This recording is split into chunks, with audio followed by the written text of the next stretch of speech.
I would say the first thing is to make sure to drive a little slower if you need to. You don't have to drive the posted limit if the roads are not safe. You can drive 5 to 10 miles under, so that way you give yourself plenty of distance to other vehicles, and also give yourself extra 10 to 15 minutes if you're heading to work or to school or anything else. Give yourself extra time so you're not rushed to drive faster and then really mess up your time management by getting into an accident. And one thing I know is that tires, and having the right equipment for our cars is going to be important.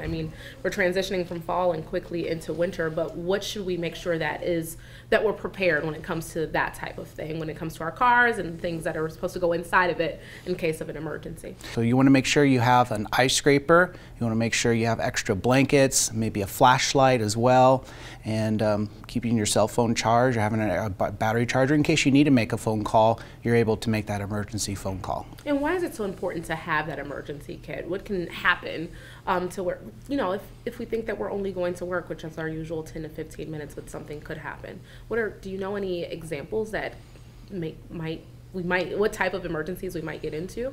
It's very easy to lose control of your vehicle and wind up in a ditch. And if you were driving at night on the interstate in between two major towns, 10 minutes to the next exit, and maybe your phone is out of energy, you're going to want to have a blanket so you can stay warm while you're waiting for maybe your insurance company to send out a vehicle or waiting for the police to come find you. So having that will just keep you a little bit safer in case of something major happens to you. You're always prepared.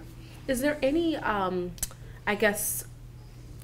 winter preparedness for our cars that they should be? We have the kits, we know how we're supposed to be driving, we have that part, but is there anything else that we should be having our cars together with? I don't know if we should be double checking antifreeze or anything like that.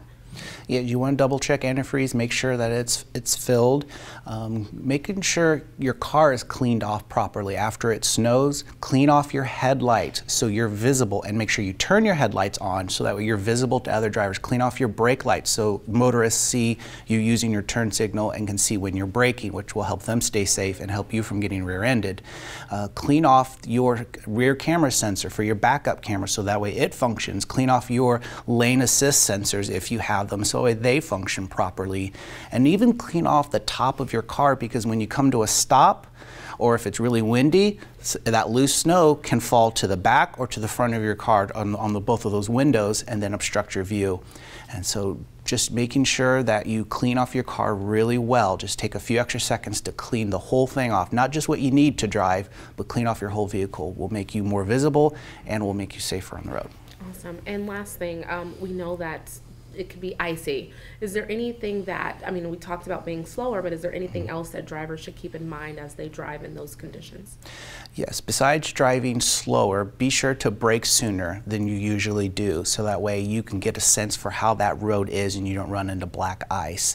Another thing you want to do is use your turn signal a little sooner than you're used to doing, so that way other vehicles know what you intend to do. When they see that turn signal on, they are anticipating you to start braking. They can start braking slightly before you or in conjunction with you, so everyone stays safer. Add a few seconds into the distance between you and other cars, add another car length, whatever you use to help you keep distance to other vehicles, whether it's 3 cars or the 3-second rule, add a few seconds or add another car length to that.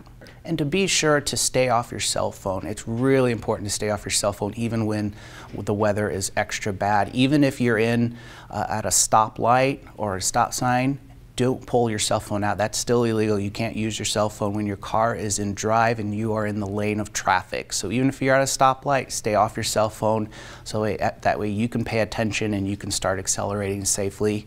And if you are skidding, you want to pump your brakes if you have anti-lock brakes. They're designed to be pumped, not just slammed on. And if you're skidding, turn into the skid so that way you can try to slow down and get control of your vehicle. And obviously seatbelts are really important during this time as well. Yes. Or any time for that matter. Yes, and you have to be wearing your seatbelt. All people in your car must be wearing your seatbelt before you even start driving. Awesome. All right, I think we're good now. Cool.